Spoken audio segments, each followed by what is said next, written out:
الحمد لله ان انا معايا نسخه من المفتاح. هي نازله تجيب حاجات وجايه بسرعه، عمال الحق اشوفها جايبه ايه. جايبه ايه بقى؟ حاطه فراوله وعامله ايه مجيب الحلق بسله فراخ والقاس ولحمه. يا عيني عليك يا ابني، يا عيني عليك. على طول ما معكش ما معكش، ما هو انت لازم تكون ما معكش. طول ما هي وراك هتخرب بيتك.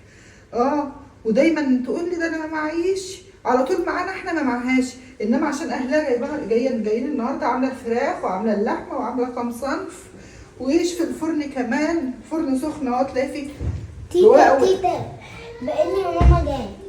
تعالي بقى لحسن تقولي ان انا بفتش في حاجتها. تعالي يا بنتي تعالي، يلا اما نطلع.